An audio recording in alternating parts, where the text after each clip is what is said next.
Okay, so we are ready to get started.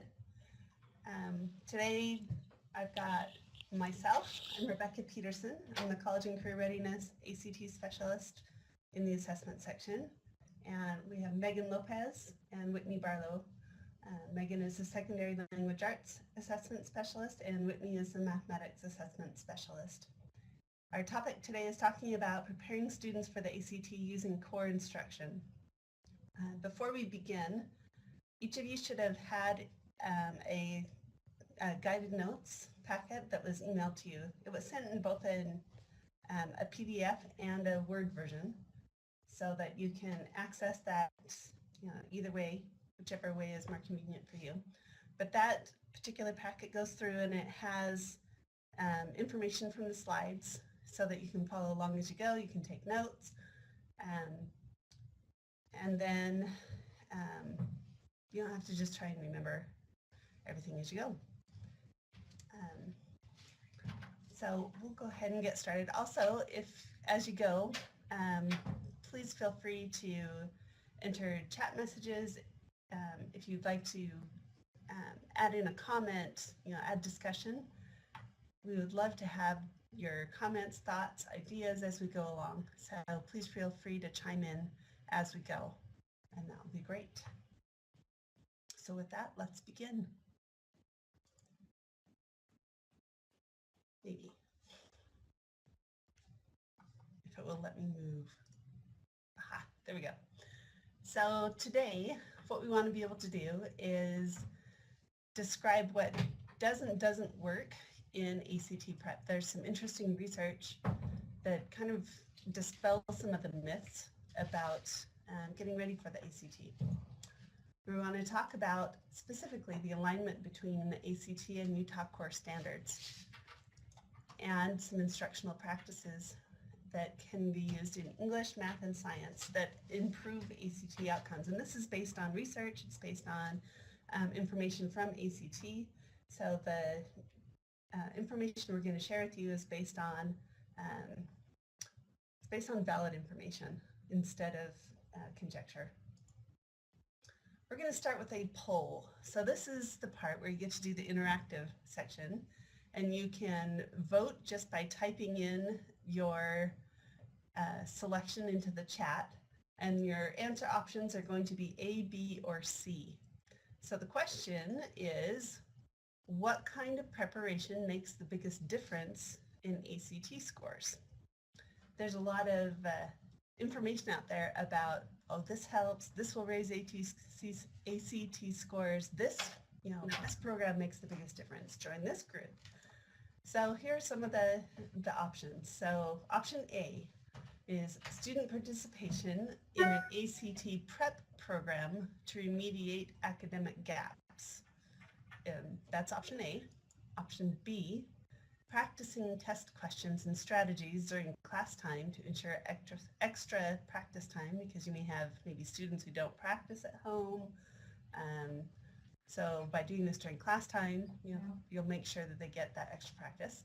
Or C, challenging academic atmosphere, curriculum, and critical thinking skills. So just taking a little vote here. Which one do you think makes the biggest difference in ACT scores? So go ahead and enter your vote into the chat. A, B, or C. You guys are brilliant. The answer is C. So challenging academic atmosphere is the thing that makes the biggest difference. So let's go ahead and talk about what the research actually shows. What the research shows about what doesn't work is that spending class time on test prep does not make students more prepared for the ACT. And a key thing here is the class time. So substituting going through an ACT prep program instead of using core instruction actually doesn't change student outcomes on the ACT. But what does work then are things like a challenging academic atmosphere, demanding academic curriculum, college prep attitude and environment for all students. The key here is all students. So this isn't just, maybe your students that are in AP classes or students that are in honors classes, but for all kids. Critical thinking skills, a good school atmosphere. So this has to do with positive behavioral supports, a high student on task rate. The research shows that a student on task rate that averages above 94% in a class is kind of that tipping point. And this, goes across the board, not just for ACT, but for student achievement in general when you have those high on task rates. So looking at keywords in here, you'll notice that you've got challenging, demanding, all students, critical thinking skills, good school atmosphere, and that high on task rate. When they asked the question about what makes the biggest difference in the ACT outcomes, the researchers, this is from the University of Chicago, they asked the question to some teachers and students in high schools in the Chicago area. The response that they got was that most of the 11th graders and a lot of the teachers actually thought that high scores were due to test-taking skills, not due to higher level thinking skills, which means that the marketing companies for test-taking prep programs are doing a great job. Because that's exactly the message that the marketing companies are selling. But that's actually not the case. The ACT requires long-term skills that need to be developed over a long-term academic program. These aren't things that can be picked up in 6 weeks. When you're looking at the specific long-term skills, you're looking at higher order analytical skills, problem solving, complex reading, data analysis, attention to details, and the ability to write well. When you're looking at the test-taking skills can help you to answer questions more efficiently, but they can't help you to learn all of these long-term skills. These are things that need to be taught within core instruction. And when that core instruction is happening with a focus on these particular skills, that's where you see ACT outcomes improve and increase.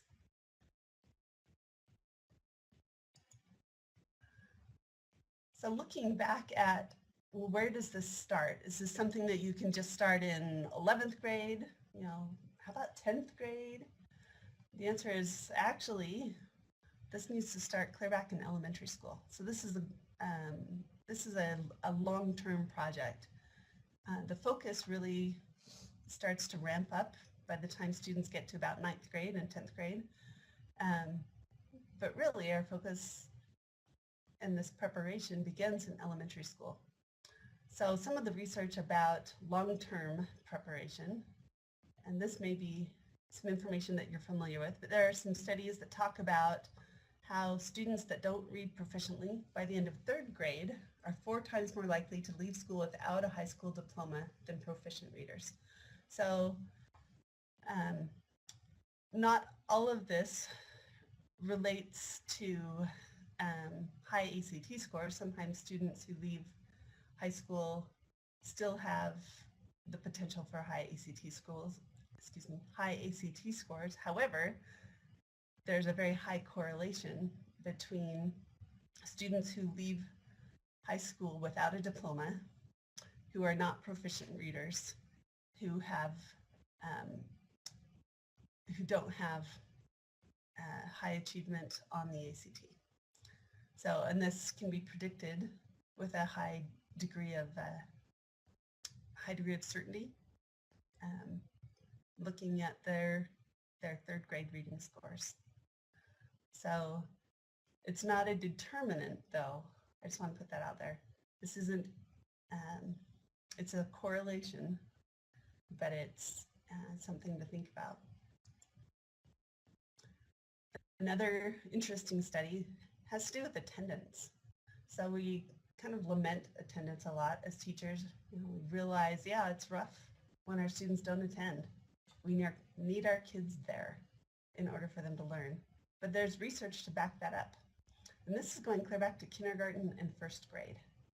So looking at students who miss more than 10% of kindergarten and first grade, they score 60 points below regularly attending students on third grade reading tests on average. Again, this isn't applying causation here, but it's saying there's a strong correlation between attendance and achieving a lower score in third grade when they have missing a large amount of attendance that's missing from kindergarten and first grade. There are other studies that talk about absenteeism correlating with poor student outcomes from K to 12. And actually there are a whole bunch of other studies that support the same information that I didn't want to fill the slide up with because there's so much information on this. But attendance is a significant issue, and this is where the positive behavior supports and the school climate information that was on I believe the second slide becomes a big deal, because there are great ways of being able to support students that have absentee issues for whatever reason. Here's another one to think about, and this has to do with math. A lot of times we think about reading as predicting future reading, but this is about math skills that actually predict future reading skills.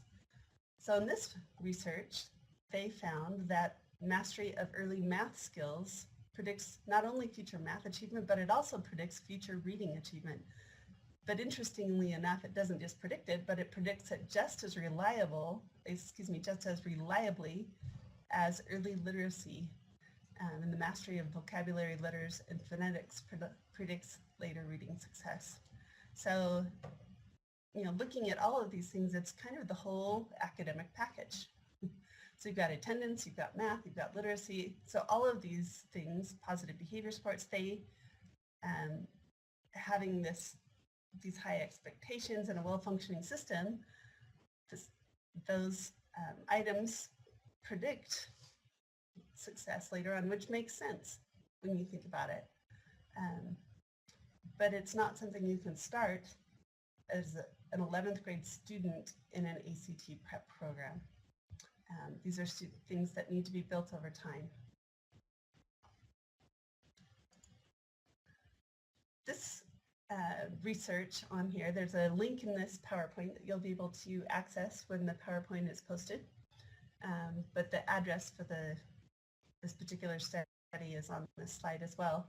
This is a great research study that you can look up, and it's got a lot of really good information about, from a kindergarten to 12th grade level, what are the actual factors that predict post-secondary success. And the items that predict post-secondary success are highly correlated with ACT scores. And as you go through that research, you'll be able to find common threads that have to do with student achievement and things that you can do in your schools from a K to 12 level. Looking at what can we build in, what things can we focus on, what information, what ideas do we need to examine in our own practices. So I'm going to turn the time over to Megan Lopez to talk about instructional practices in English and writing.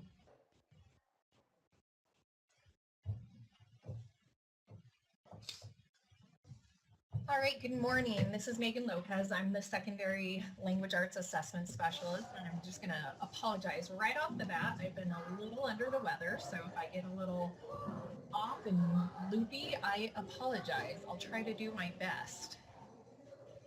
All right, so we are going to talk about best practices when it comes to preparing for the ACT in language arts classes. So I hope I don't mess anything up and I press the right buttons. All right, so this slide is going to speak to just best practices in language arts classes in general. So one thing that we've been doing in the last couple of weeks is we have been looking closely at the Utah core curriculum and what the ACT assesses. And one thing that you're going to see on the following slides is that it's going to be repetitive hearing that teaching the core is going to probably be one of the best ways to prep the students for the ACT. What we found in our, basically in our little crosswalk research comparing the two, we found that the standards, the Utah core standards really do align directly with what ACT is testing. And so practicing those skills, not just teaching to the test, is going to help those students the most. So a couple of suggestions that we have would be ask the students to improve a piece of writing.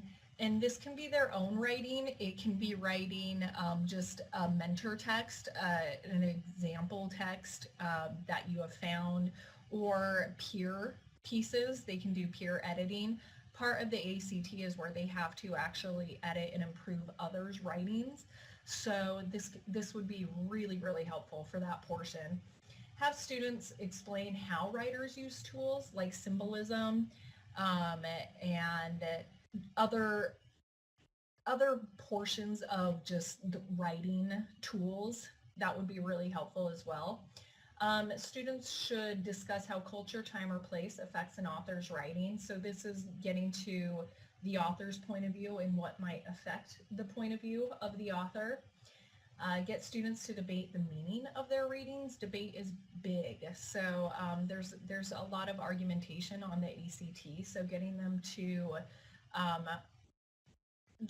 to recognize arguments that authors are posing and for them to be able to understand the path of those arguments. And again, this kind of goes up to that top one, have students rewrite papers or essays in response to comments. So really that revising and editing, that's going to be huge. And again, teach the core. What I found doing those crosswalks again is that if you're teaching the core, your students will be prepared, well prepared for the ACT. So now I'm going to break it up into the specific sections. Language arts seems to be the most tested on the ACT. You have English, reading, and writing sections. So again, you can see our keywords highlighted when it comes to language arts classes and teaching to prepare students for the ACT. So the English portion of the ACT, the very top thing, and Rebecca will get back to this, is SHMOOP. All teachers have an account or can make an account. The state has paid for this for all teachers in the state of Utah to have a SHMOOP account. The more I got in and just started exploring SHMOOP, the more I realized what an incredible resource this really truly is. I honestly feel like SHMOOP explained things to me in very student-friendly terms. It was very accessible to understand what it was that ACT wanted from the students. So the English portion tends to be more of the grammar, punctuation, the conventions of the English language portion of the test. So again, reading, revising, editing, mentor essays, peer essays, their own essays will be key for this. I would suggest also doing grammar games for review because it does hit grammar pretty heavily. But don't worry about ancient Latin-based grammar rules or punctuation or grammar rules that vary between style guides. So if your school teaches MLA or APA or Chicago, don't worry about those rules depending on a style guide, but just general grammar rules that span the whole English language. And then also though, focus on how punctuation and grammar affect the meaning of sentences and phrases. We've all seen the "let's eat grandma" phrase, right? That is a perfect example of how punctuation can affect the meaning of a sentence or a phrase. Most of this information that I retrieved came from Schmoop. So again, this is a great resource. Please get on and start checking it out. And it's not just for students, it is very, very valuable for teachers as well. All right, so again, our keywords, lots of editing of peer mentor essays, their own, lots of review for grammar, and really how does punctuation and grammar affect meaning? So those are our keywords and phrases for this slide. All right, so the reading, again, I cannot emphasize more, Schmoop, but really truly expose the students to multiple texts. And these are the specific subjects that the students are going to encounter on the ACT reading portion of the test. So prose fiction, so again, that would be poetry. Make sure they're exposed and used to poetry. And make sure that the students have instruction on how to read poetry correctly, right? And that goes back to our last slide with grammar and punctuation. Grammar and punctuation plays a huge role in how to read poetry correctly. So look for the end of a sentence, not just line by line, right? Literary narratives, so have them be reading stories, have them read informational expository texts in social studies, the humanities, and natural science. So they will be exposed to all of those types of texts on the ACT, and they will be asked to analyze those types of texts. Ask students, make sure that they are practicing how to identify explicit information and also explicit information. So they will have to draw inferences and make conclusions based on all the hints given to them in the text. Also have the students practice active close reading, and part of this would be teaching them note-taking skills, right? How do they identify the main ideas?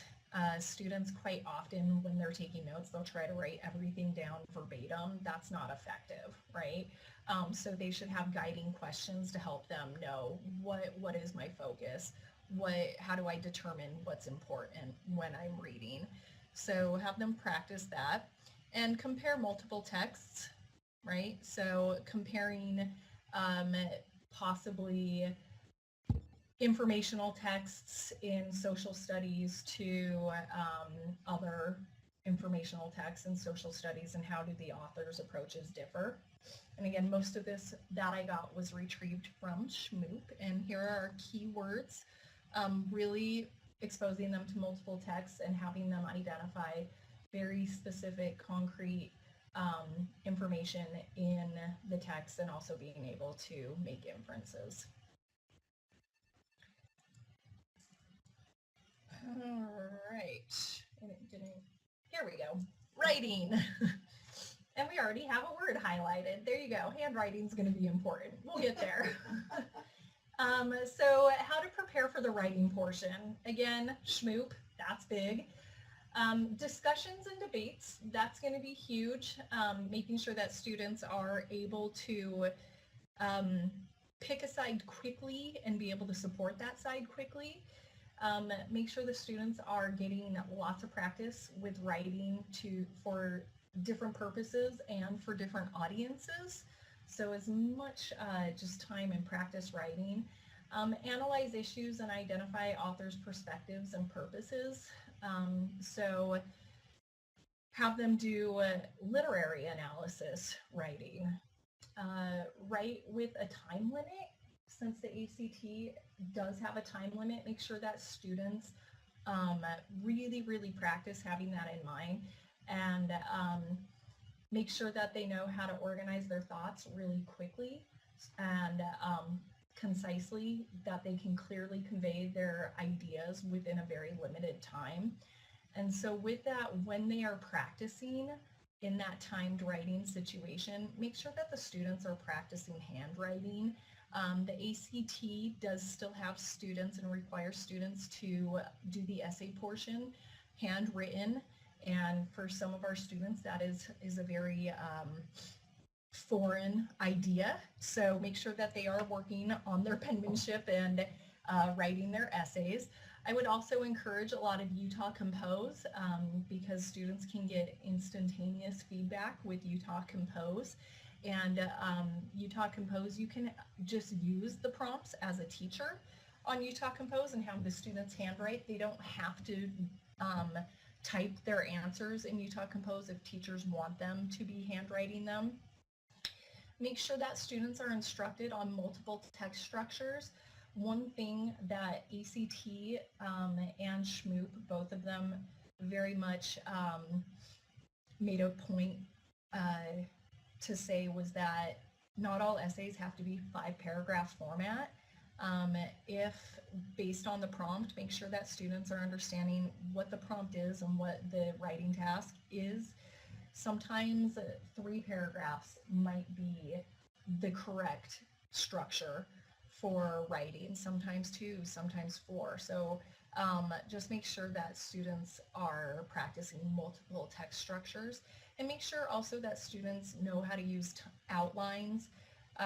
They can have scratch paper, I believe, on the test, right? Yes, if it's a paper, they'll be provided with scratch paper. Okay. If it's online, Okay. if it's online, then So students will be provided scratch paper if they're in the booklet, and if it's online, they will be provided scratch paper. Make sure, because this will really help them prepare their writing since they have very limited time. Using outlines will very much so help them organize their thoughts very quickly so they can get to the writing, but they should not be spending the bulk of their time on their outlines. One great place to find outlines is Utah Compose. When you go into Utah Compose, and again, all teachers in Utah have accounts for Utah Compose. At the very bottom, there's a big gray box with all the different resources. There's a little link that says outlines and graphic organizers. I believe it says graphic organizers. That has a lot of different outlines for students to prepare their writing. And aside from the handwriting, our other key words are just analyzing, especially literary analysis. Make sure that the time limit is kept in mind, and make sure that they know they have very limited time to clearly convey their ideas in their writing. So with that, I am now going to turn it over to Whitney for best practices in math and preparing students for the ACT. Before I turn it over to Whitney, though, does anyone have any questions concerning the English reading or writing portions of the ACT? And if you do, go ahead and type them into the chat box, and I will jump on the chat as Whitney is going through math to try to answer the questions the best that I can.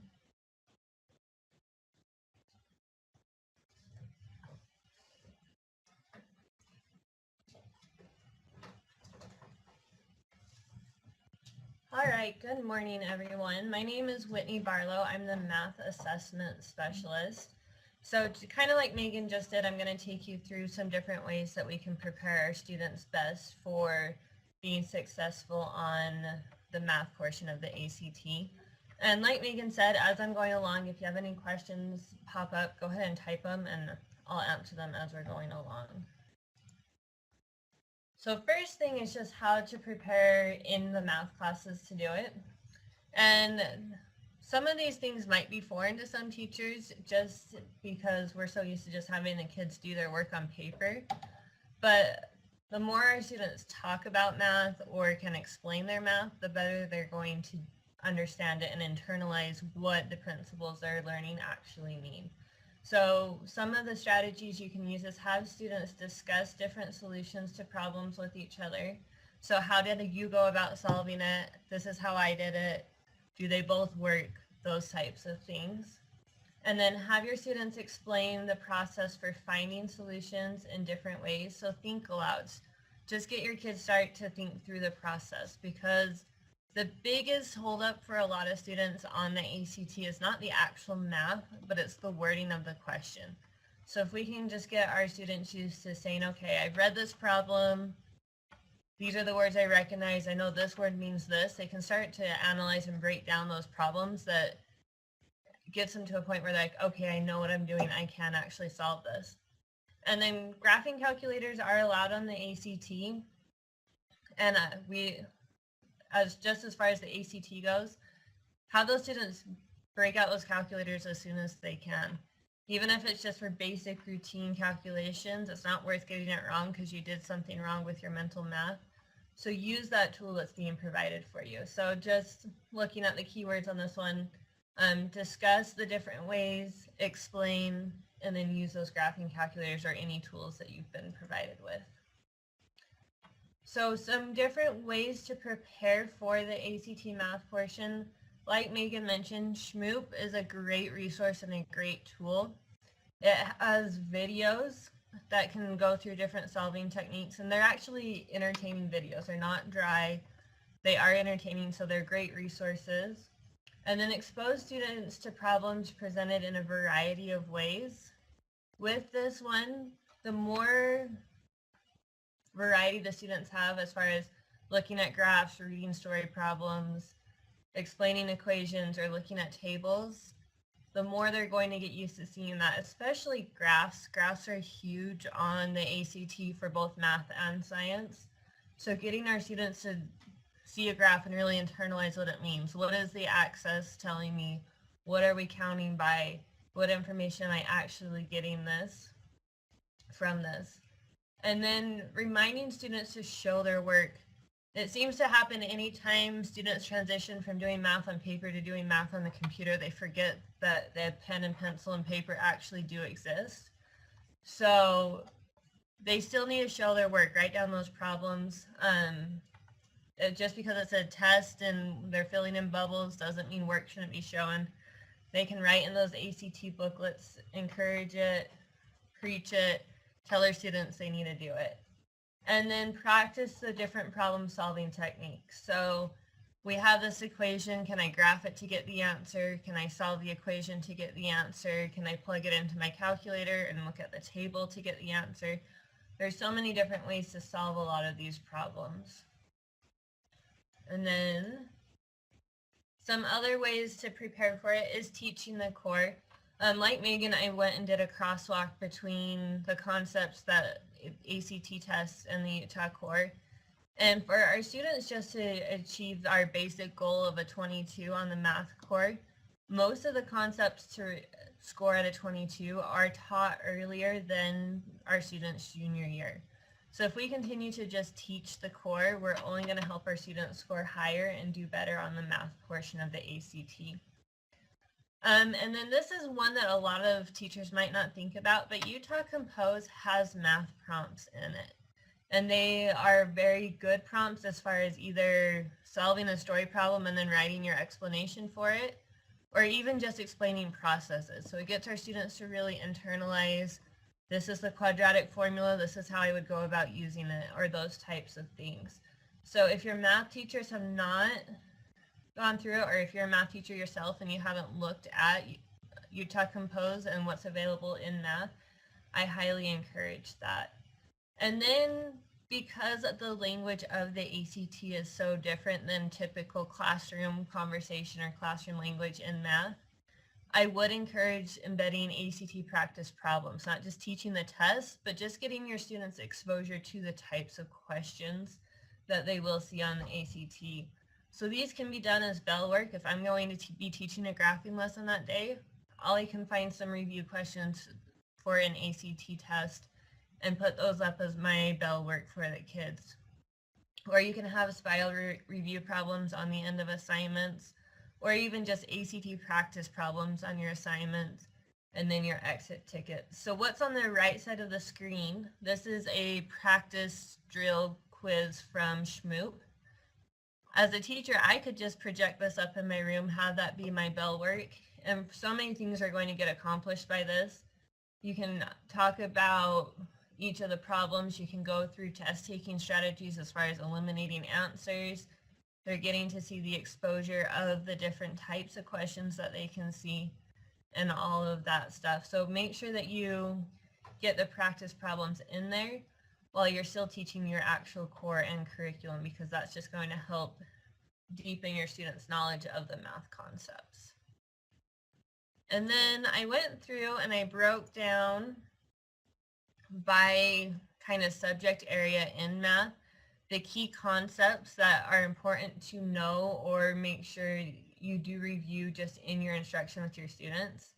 So with the pre-algebra, if you look at a lot of these things, these are concepts that are starting to be taught in elementary school for our students. So as high school teachers, we can just expand and go deeper with these concepts. Just your elementary operations, finding exponents and square roots, absolute values, ordering lists, basic equations and inequalities, simple statistics, our measures of central tendency, so the mean, median, mode, range, all of that, basic probabilities, and then reading graphs and charts.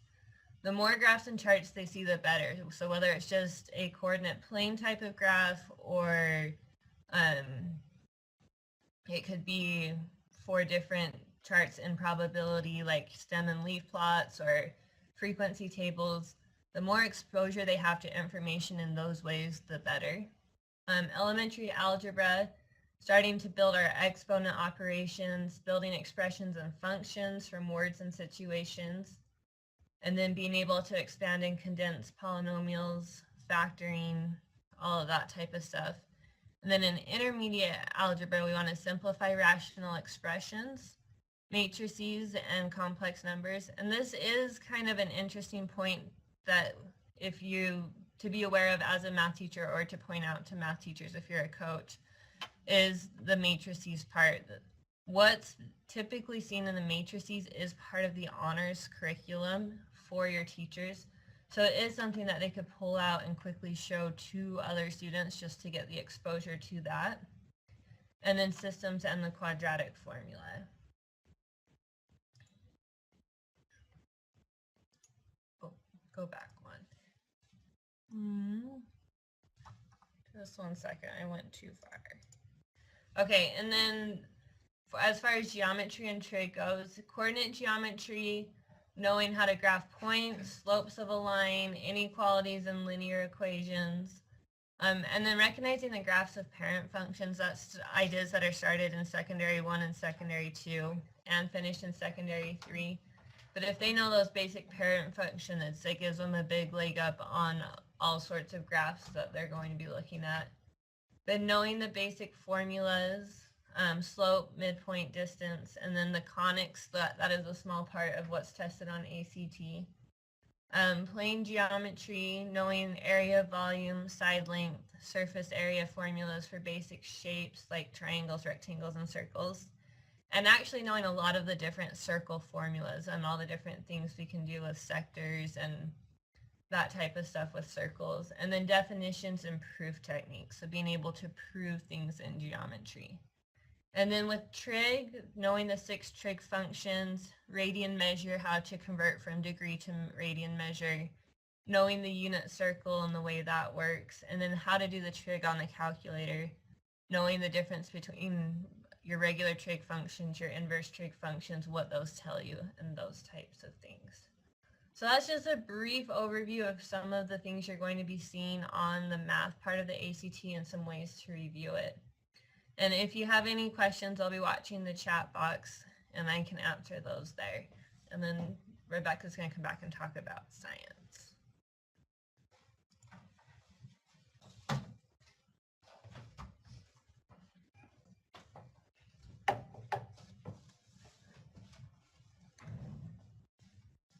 Okay, so looking at the science section of the ACT,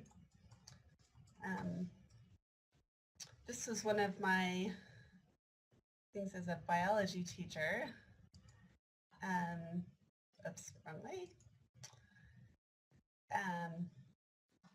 And wanting to help my students when I was teaching,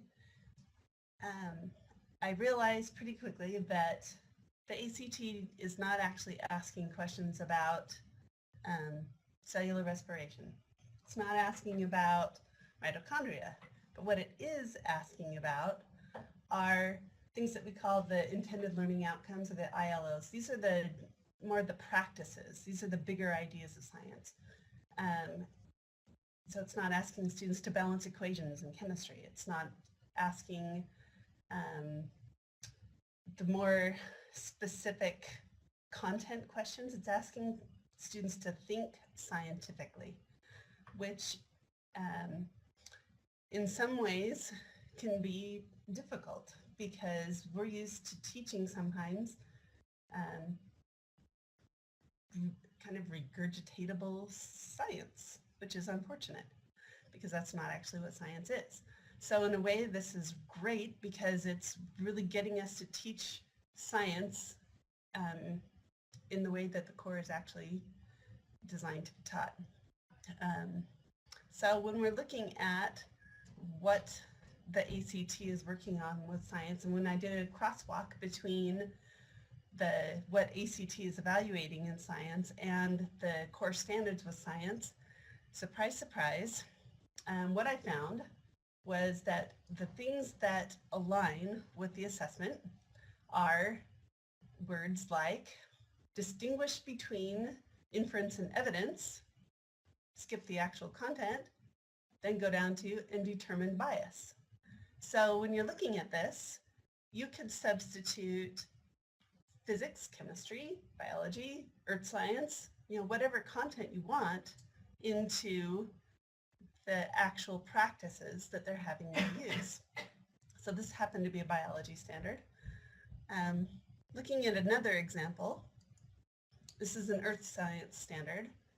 So the standard says, explain how Earth's systems are dynamic and continually react to natural and human-caused changes. So seeing how the previous standard aligned with the ACT, any guesses on what concepts might be evaluated on the ACT from this standard? Answer is explain how systems are dynamic and continually react to changes. So notice it doesn't matter if it's Earth's systems, it could be cellular systems, could be systems of levers, pulleys. So really what they're looking for is, can students look at a system and look at how the changes are occurring, but they're looking at the big ideas that are occurring in science. Sometimes we call them cross-cutting concepts or phenomena. So we're looking at the bigger ideas. Here's another one. This is from physics. Investigate and compare reflection, refraction, and diffraction of waves. Great thing to investigate. So if you were looking at this from a science teacher point of view and thinking, what might ACT be evaluating out of this standard? And the answer is investigate and compare. So what you're really doing is you're helping students to gain the skills to investigate and compare, but it's to investigate and compare anything. And they do that through the practice of reflection, refraction, looking at reflection, refraction, and diffraction of waves. Or they're investigating and comparing in biology or chemistry, earth science, astronomy, whatever science classes they may happen to be in. But they're looking at these practices. Here's another one from chemistry, another great science. Not that all science isn't fabulous, because it is. And I'm not biased or anything. Or maybe I am, just a little. So chemistry, interpret graphical data relating to half-life and the age of a radioactive substance. So looking at this, if you were going to pick the concept that is going to be evaluated on the ACT, what might you actually, if you were the teacher thinking, okay, something in this standard is going to relate to the ACT. What would it be? And I'll give you a hint because it has to do with the first 3 words. Right here. Evaluate graphical data. So one of the kind of the heavy hitters on the ACT is using data to draw conclusions, using data to support statements, and looking at patterns, drawing, kind of setting up thought experiments, but going through it, and they're asking to see, can students reason their way through the process of science? And are they understanding that science is a process of exploring and gaining new knowledge or verifying other experiments? Or are they thinking of science as a collection of facts or a collection of pieces of information that they've memorized?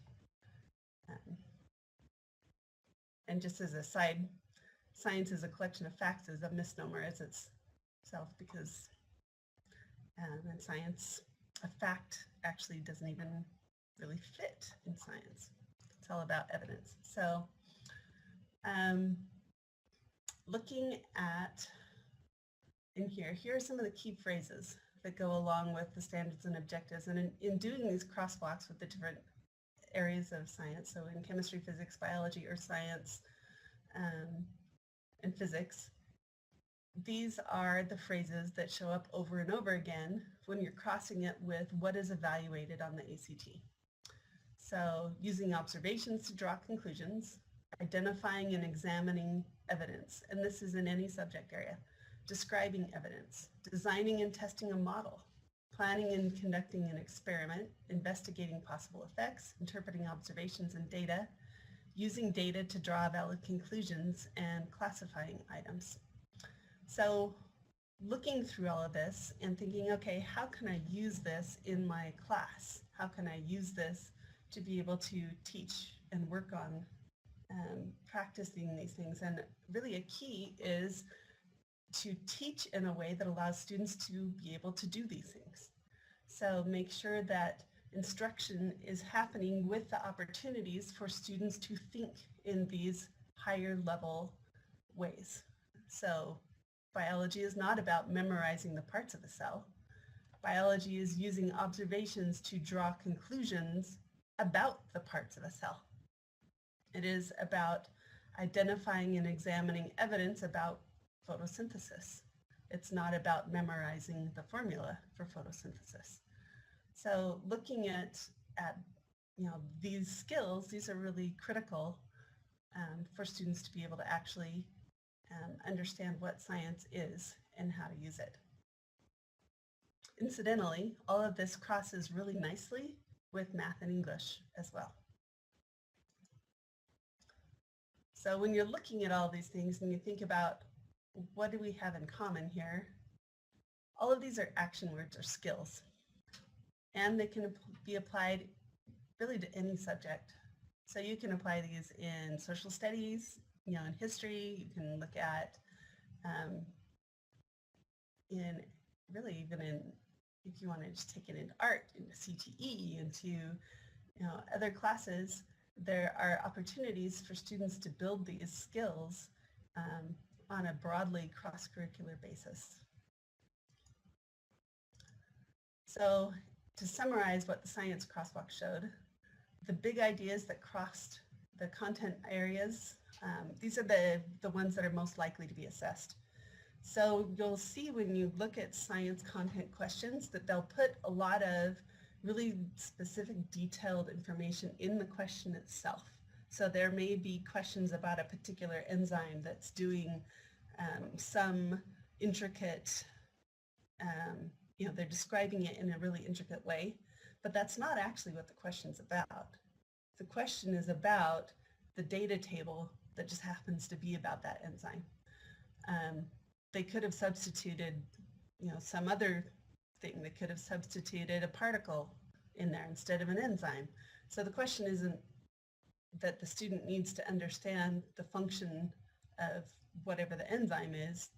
The question really is about the student needs to be able to read the data table and then draw conclusions from that data. So one of the key things is to help students to be able to look at the science problems and not be intimidated by the language of the problem itself, but to be able to determine what is this problem actually asking me about, and to be able to identify, oh, it wants me to draw a conclusion based on data. Well, I can do that. Or it wants me to look at a graph and determine what's happening. You know, is something getting bigger? Is something getting smaller? Is this variable having an effect? Which variable is having an effect? And if they've had a chance to practice those things in their science classes, then those problems suddenly become far less intimidating and less difficult. So focusing on the intended learning outcomes, the practices of science, and those are the items that are up at the top of all of the science standards for each subject area. So in your packet, this is the notes packet, there's an example passage that has a section of an actual question that goes through, and it talks about a lot of information that you can answer. When we were originally going to do this in person, I was going to have you go through and do this with your table, but I'm actually going to let you take some time on your own later on to go through this. But what I want you to do is try and highlight the key phrases, looking at the question, and figure out what is within the standards and objectives, what are the things that are actually going to be assessed in the standards and objectives.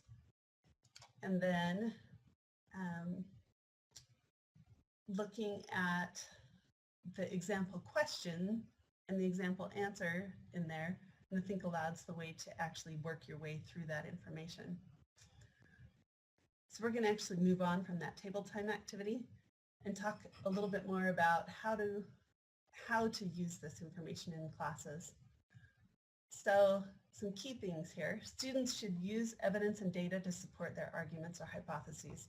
So when students are answering questions in their classes, one of the things that they shouldn't do is say, for example, I think that, this is the answer, and that's it. They should say, I think this is the answer because, and then use data or evidence to support that reasoning.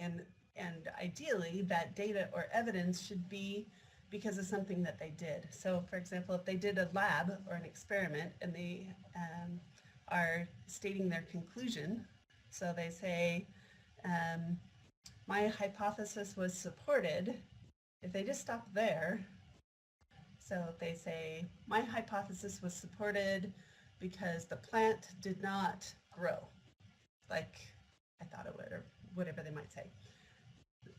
That's a great statement. But the prompt might be, says who, so what, what makes you say that? Why do you think that's the case? But what we want students to do is to go back and look at and point to their data and say, how did you actually draw that conclusion? And so, and get students in the habit of going back and justifying their, giving the proof that says, this is what shows me that my hypothesis was or was not supported based on this data. Or if they're making a claim, what evidence do they have that supports their claim? Have students practice generating their own hypotheses. So we're familiar with the traditional if-then statement, which is kind of the if independent variable, then dependent variable. So if this thing changes, then this outcome will happen. But what we want them to move to is if independent variable, then dependent variable, because. And this goes back to the adding evidence. So we want them to generate a hypothesis that is supported by evidence. And that will help them to ground a hypothesis in reasoning, in scientific reasoning. We want them to offer opportunities to interpret information from graphs and tables. So any kind of data tables and graphs that may relate to whatever topic a teacher is discussing that day gives students the opportunity to glean information and to, especially if maybe the graphs or tables are a little bit difficult, give students the chance to go through and to use that information to generate hypotheses and to look for data or evidence to support whatever their statements or conclusions are. A great source that provides exposure to scientific language and information is Science Daily. And this particular website it's kind of like a clearinghouse for all of the latest published research, and they take it all, summarize it in shorter summaries, and it's really accessible for high school students, but it's not dumbed down. And then it always has the link to the actual journal article at the bottom. But this is a great place to give students exposure and practice reading real science. These are things that are published that are up to date. As a matter of fact, when you read the Science Daily research, a lot of times you'll see those same items on the news in the next day or two, because then the news will get, those releases from the publishers of the journals. But this is a great place to be able to get students practice reading scientific information, and it's a great place to be able to practice having students generate hypotheses and identifying hypotheses and evidence and things. And you can find all kinds of topics that are related to all areas of science on that website, and you can search by topic. The last item on here is to ask students to write lab reports. This again can start in any grade. As a matter of fact, I helped in a first grade class a couple of weeks ago, and in a very scaffolded way, the first grade students wrote lab reports. And they were first grade scientists who drew conclusions based on data. And so, these things can happen, starting at a very young age, and those are the practices that we want students to engage in. So have students practice doing these things and being involved in scientific writing, reading, and using data. So here's some key words: using evidence to support their arguments, generating things, interpreting things, reading, and writing. And if you look at this, you'll notice some really strong connections back to English and math. So great places to do this: Bellwork. So this is where you can find questions on Schmoop. Utah Futures is another place where you can find information. Have students start those at the start of class, follow up with a think aloud to go through that answer process. So this is a great way to model using logic to answer the questions and eliminating incorrect options. So students who maybe are struggling with how to answer the questions, or they don't quite know the internal dialogue, so those metacognitive skills, for how to reason their way through answering the questions. Doing those think alouds is a great way to do that, especially for students who may be struggling a little bit, but it will really benefit everybody. Also pointing out what is the ACT science skill that is being assessed by the question. You can use this also in language arts and math. So if you're doing this as Bellwork, what are they working on that also might be assessed on the ACT? So are you working on, hey, this is a data a data question. And what are you doing? You are drawing a conclusion based on data. So helping kids to be able to identify that so that eventually they can get to it and they can look at the question, they can say, oh, I know what I'm looking for. This question is asking me to do this thing.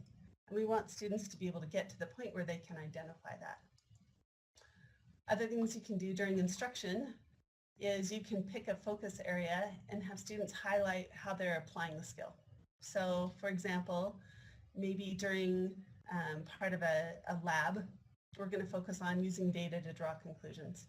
So as we're going through, we're reviewing lab write-ups, that's going to be our focus. What data did you use? You know, how did you support your statements with data? Another time we might focus on using models. You know, how did you use a model to help you understand the idea? You know, what model could you use?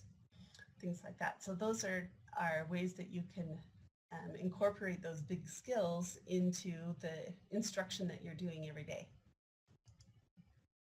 So this is the section in your packet that we emailed to you that you have that I'd like you actually to do on your own at another time since we're not here together.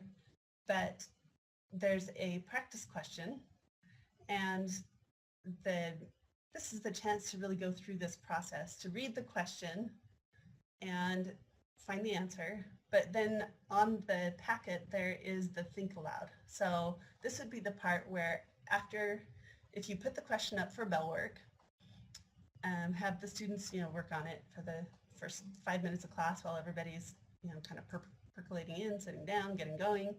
And then the think aloud is the critical part for how did you get to that answer? And that's the part that can help all of the students go through and, you know, kind of go through that cognitive mapping of how did I get there? Why didn't I choose this other answer? How did I get to what I actually wanted? And then really point out what is that skill that's being assessed by the question. So on here, with your lab result,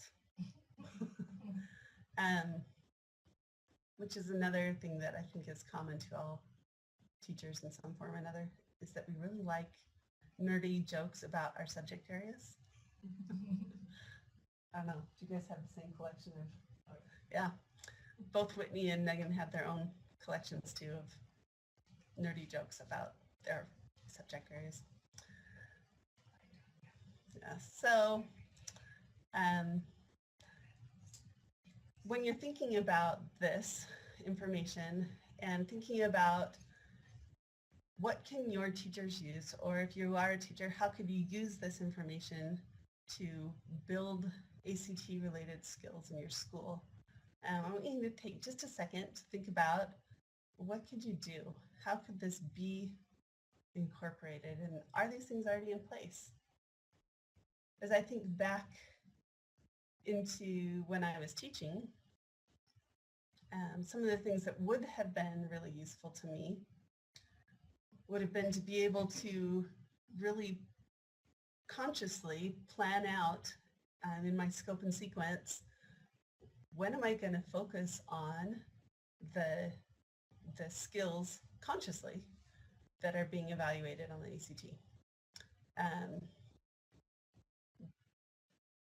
I taught both AP and IB biology at different times, so we hit a lot of these skills simply because we were doing higher level thinking.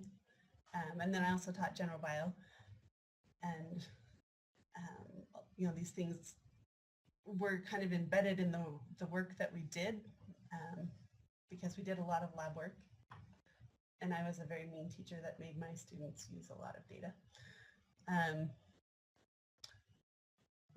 But one of the things that I didn't do that I would do now, if I had the chance to go back and do it again, would be to consciously say, hey, this is something that will be evaluated on the ACT, and to point it out and to make that an explicit item for students to think about. We talked about it, but one of those hindsight is 20/20 things. I would go back and I would do it differently now, knowing now what I know. So anybody have anything that you want to share based on your experience, or things that you've seen that have worked well about how to incorporate things like this into core instruction? If so, if you want to just add it into the chat.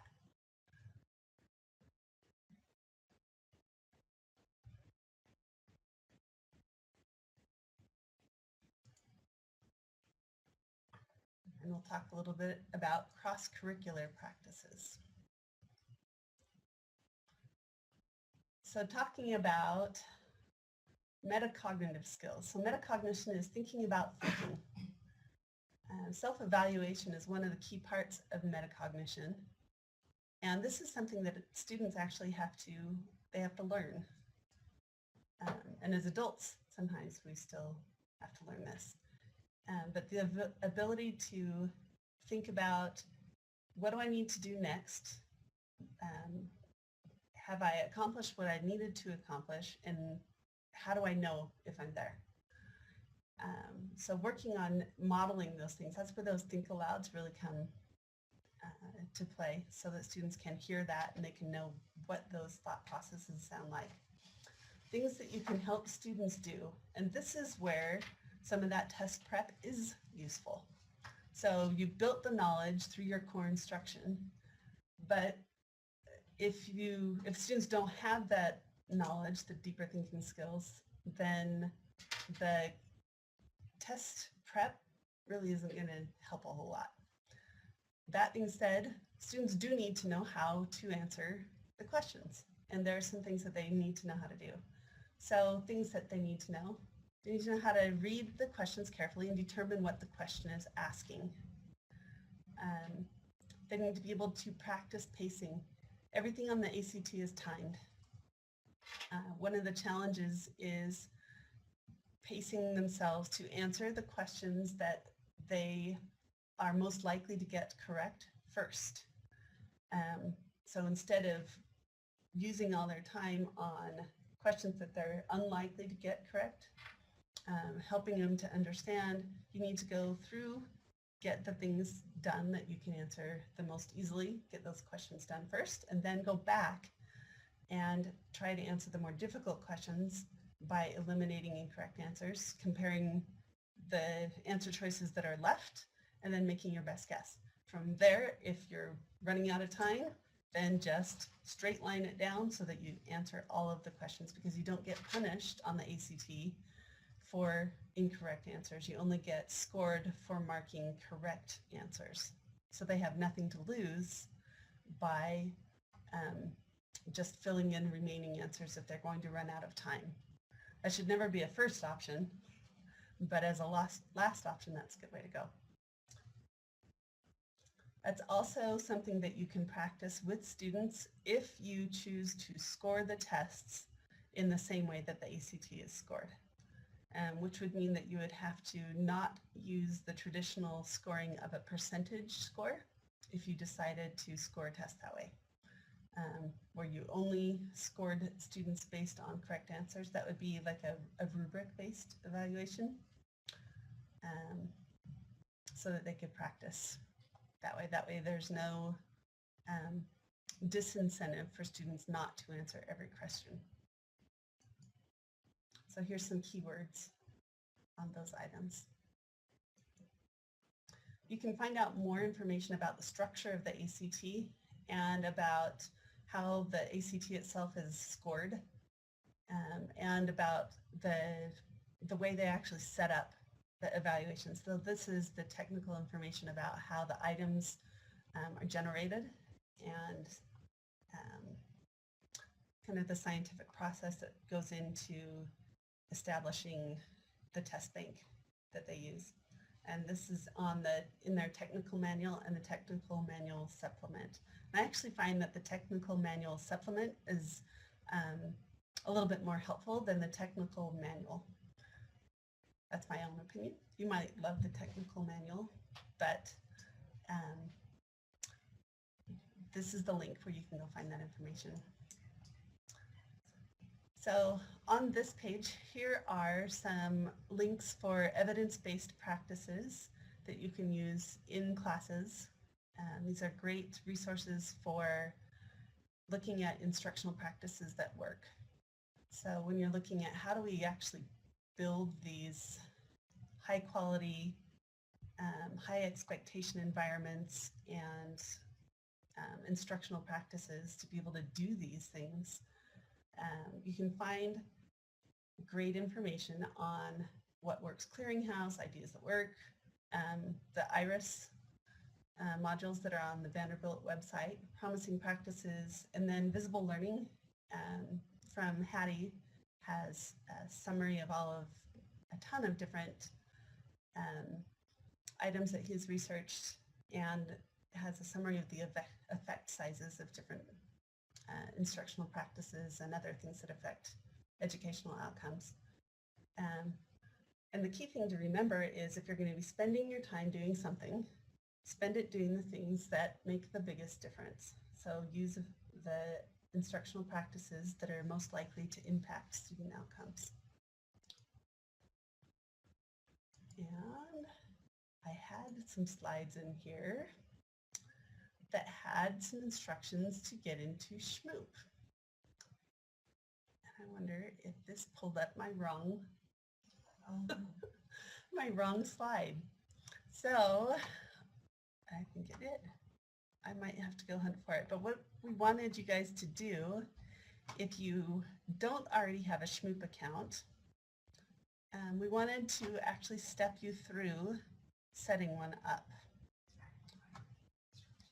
So the Schmoop account we found to be really useful as we're looking at what are some tools that teachers and instructional coaches and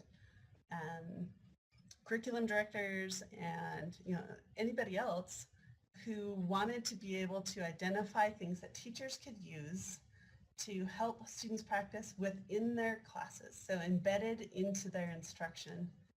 What could they use easily? And within Schmoop, there are drills, there are review questions and other things. And I'm going to see if I can get into my other PowerPoint where I had that. I must have pulled up the wrong PowerPoint and I apologize. But I will see if I can pull that up really quickly. Before I do that, here are the upcoming trainings for anybody who may be interested in joining into these trainings. We'll be repeating this same training. We'll be doing it in person and online in January. So if you know of other people that may want to come, please have them register on SurveyMonkey. That training will be January 9th from 9 to 11. And then for any people who are new test administrators or who are wondering what should we do on test administration day, there'll be a training on January 10th from 1 to 3, and there's the link for that one as well.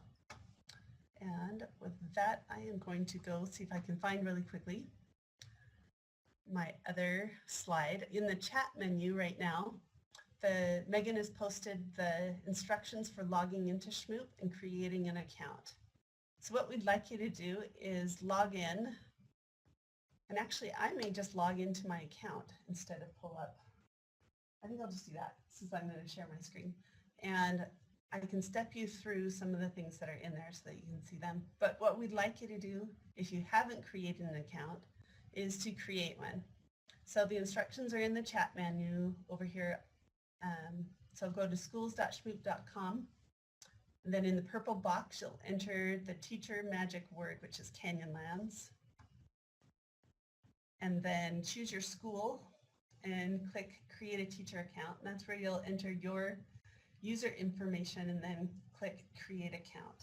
And then from there, I will log into my account and show you what resources there are.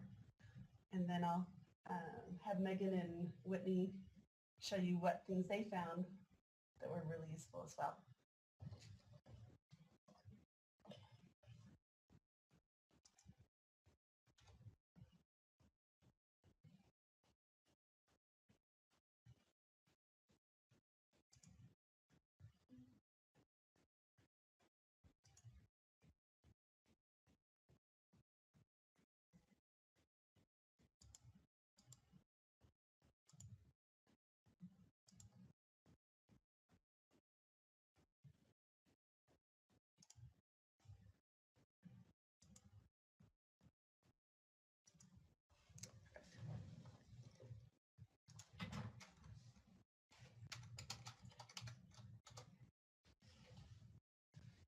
Okay, when you get to schools.schmoop.com, you should get to a page that looks like this. Here's the little purple box and the enter the magic word. That's where you put in Canyonlands in all caps and then hit submit. So if I was going to create a new account,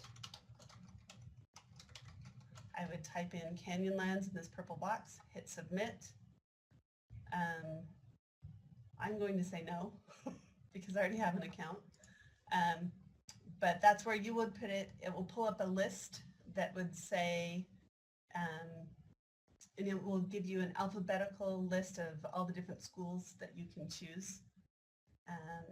And you would just choose your school or whatever school you would want to be associated with. And then from there, you will set up, just enter your teacher information to be able to log into your account. Once you log in, you can get into test prep and then go to ACT. On your dashboard, and my dashboard may look a little bit different. I don't know that on this one it will look a lot different. I have a couple of different options in some of my screens than other people. But I think on this screen mine should look the same as yours. So on my dashboard, I can go to review topics.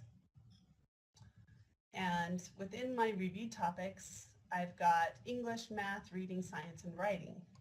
Up here at the top, there's drills, videos, practice, exams, reports, the Math Shack, which is a cool place to hang out. But I'm going to go look at science right now. So within science,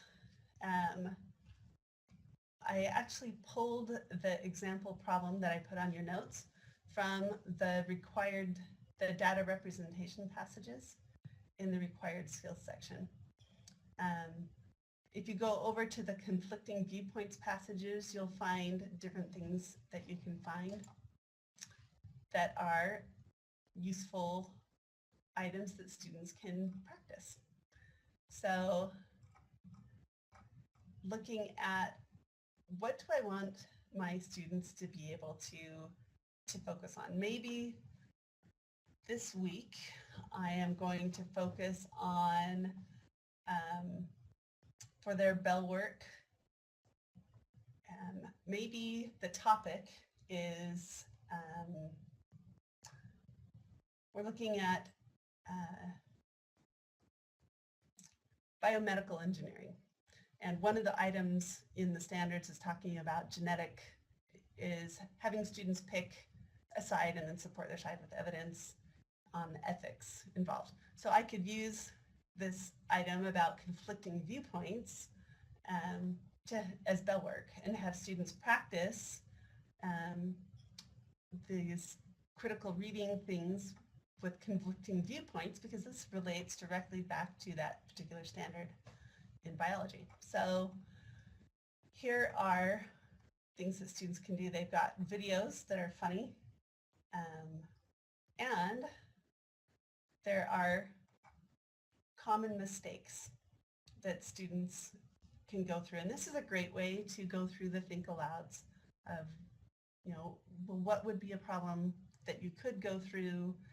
How might you mess up that answer? So these are some tools that you can use in here. There's data representation. So here's a great place to find graphs, tables. There's lots of practice. So here's a lovely graph. Here's another one. So there's a lot of things that you can pull out of here to be able to use and embed into instruction, but still have students practice. So that's just a place to explore on here. And I'm going to switch people and have Megan come over and show you some of the things that she likes. Just back out to wherever you want. All right. So the area that I found to be most helpful, and again, just remember that when you are in SHMOOP, you need to go to the ACT test prep. I loved on the review topics. So click on review topics. You have the English reading and writing tabs. And for each one, I loved the overview because the overview tells you, and excuse me, it tells you and the students what to expect on the test. So it actually tells you for the English portion, you will see these types of questions and how many you can expect for these types of questions. So usage and mechanics, 40 questions, rhetorical skills, 35 questions. So I like just knowing, and I think the students would appreciate also knowing, hey, this is so I can plan my time out wisely. This is how many questions I'm going to have for this portion of the test, and this is how much time I'm going to have. Time management is definitely something that will need to be practiced. And that's why SHMOOP is such a great resource, because that is something you can do through SHMOOP. But I also like that in the practice exams portion, besides the review topics, that you can do practice exams to allow the students to really hone in on their time management skills as well. And so you can see that they have an English and a reading diagnostic exam, but then they also have practice exams. So I would really say one thing that we've seen and we've heard from just the general population in Utah is that students are being really, really encouraged to use their SHMOOP accounts, but without teacher guidance, I'm not sure they really know how to use this tool to help support them when preparing to take the ACT. So we would really like to encourage teachers to get in there and start using SHMOOP as well. And then that way they can start to guide students in how to use this effectively to prepare for the ACT. When I go back into review topics,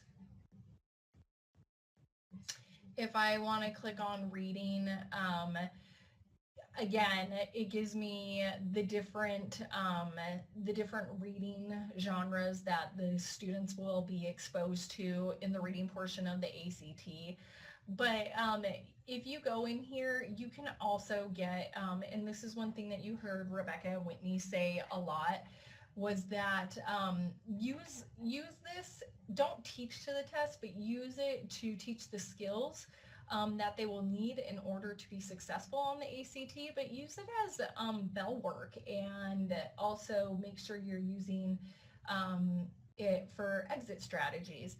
And again, the big key idea is teaching the core, but SHMOOP, again, it's great for showing you how all of this will align to the core. So again, I really just love the overview for each section. But then as you get into each section, seeing the different question types, how many they can expect, and really letting the students learn time management for taking a test, that's definitely key as well. These students are being asked to do so many skills all at once. They're being asked to manage a test, write, organize very quickly. So I think practice is probably going to be one of the best things you can do, and SHMOOP is going to allow you to do that. So I'm going to let Whitney now point out what she really liked for the math portion. And I will go back to the dashboard.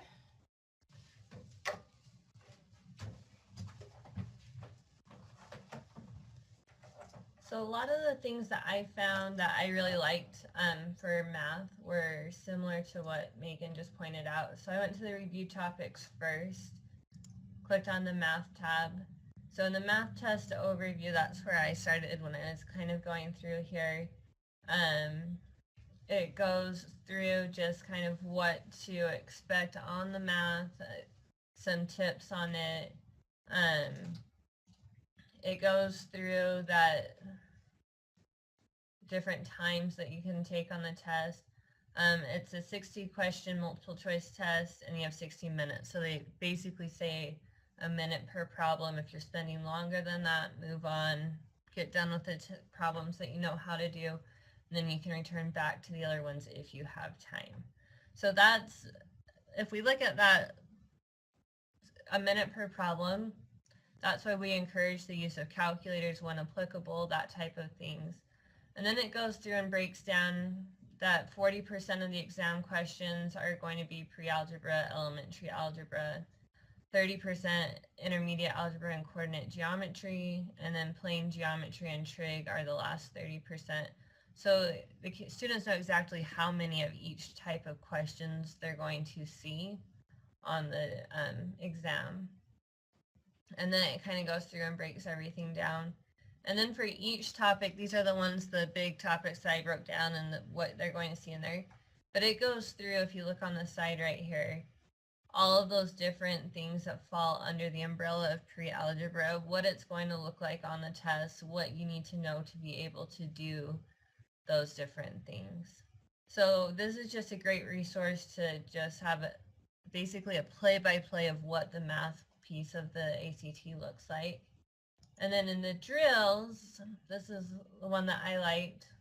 If we go over to math for the drills, it has a whole bunch of different things under each umbrella. So you can say, okay, we're going to be working on factoring today. You can go find a drill that deals with factors. This could be an introduction to your factoring, just looking at basic factors and break it down that way.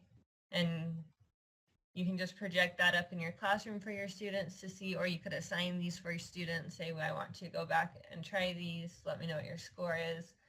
And with the students, they have the options to come back to this, I'm guessing, remove my choice. So then when they submit their answer, they can see, okay, I guessed on this and I guessed wrong.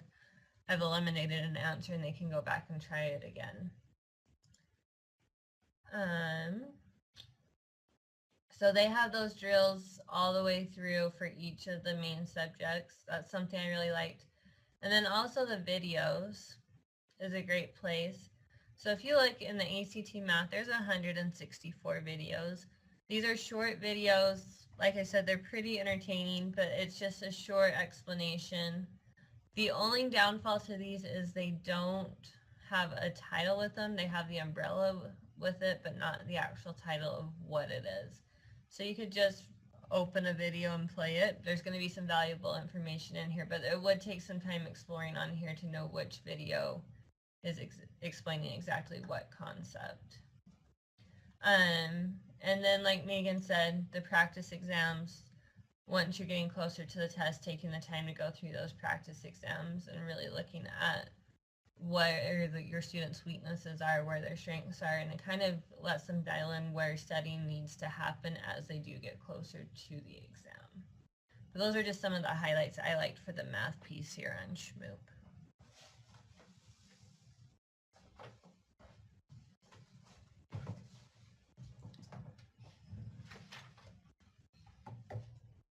There's a comment from, let's go ahead and pull the comment box up. Oh, the videos are separated. Yeah, let's see. The comment says, The videos are separated when you look under the review topics tab. yeah, the videos So- are separated when you look under the Review topics. review topics.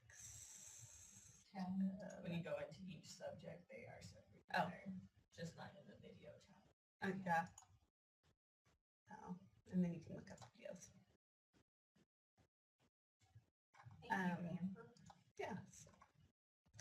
So good stuff, good information in here. So this is a way to be able to find, things that you can use, that you can build within your instruction.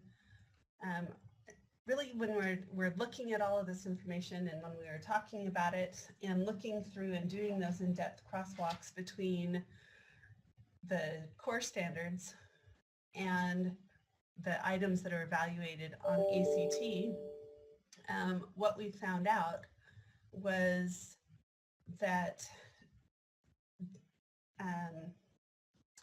without instruction in the core standards, and it makes sense when you think about it, but without that high quality instruction, no matter what kind of test prep you do, students will not succeed at a high level on the ACT. With the core standard instruction, the students will succeed on the ACT. With high quality core standard instruction and the ability for students to understand the format of the test and the ability for students to understand how test questions are asked and how those things relate to what they're learning, then you get the best of all of it. So really it's an integrated effort. So the core standards are teaching students how to think, how to use the knowledge that they're building on a daily basis. And the ACT is really, it's asking questions in a particular way. And it's, as we work to give students just familiarity with how to answer the questions about what they're learning in the pacing and the skills that they need to know, we can build that into the things that we're doing while focusing on building those deep thinking skills, those higher level thinking skills, the critical thinking. That's what research shows results in higher outcomes for students on the ACT. It's not focusing on ACT prep and that's all, or focusing on instruction and never practicing. You've actually got to do some of both, but you need to do them in an integrated way. They can't be separated. And so students have to make the connection between, hey, what I'm learning in science connects to this idea of using data to answer a question. And when I see this question on the ACT, this connects exactly to what I've done, practiced, and worked on in my classes. And they have to have been familiar enough with it within the context of their classes that they can answer those things on the ACT. Same with English and same with math, same with reading, same with writing. All of those things they have to have seen and been familiar with and built those skills over time. And that's where research shows that those are the students that are going to be the students that will be able to see the skills, the gains, and the things that improve ACT outcomes. But ultimately, the ACT is one data point. What we're really looking for are students that have skills that allow them to be college and career ready.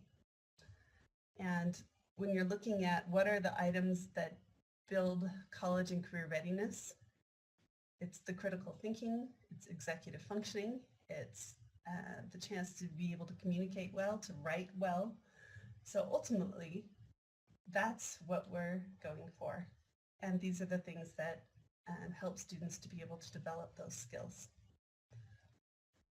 So with that, we're actually done a little bit early. I think the web format kind of shortened our plans a little bit. However, typically people never complain about getting done early. But if people have questions, if you've got anything you would like us to go over, while you've got all three of us here together, please post any questions you have onto the chat, and we'll do our best to answer things while we're here. And thank you for your flexibility today and allowing us to do this just web-based. The room we had scheduled was getting rewired.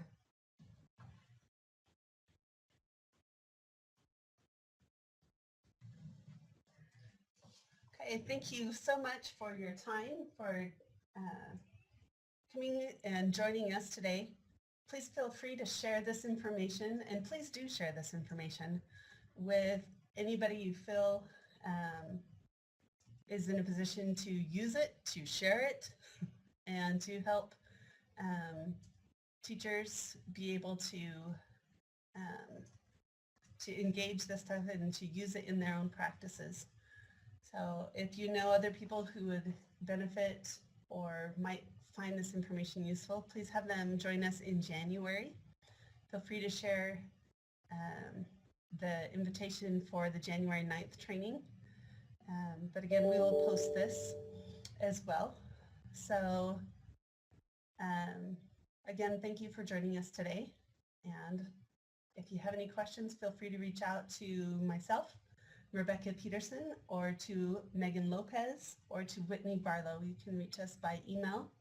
And our emails will be on the end of the PowerPoint presentation that will be shared along with the presentation when that is posted. Or you can find us, it's just our first name dot last name at schools.utah.gov.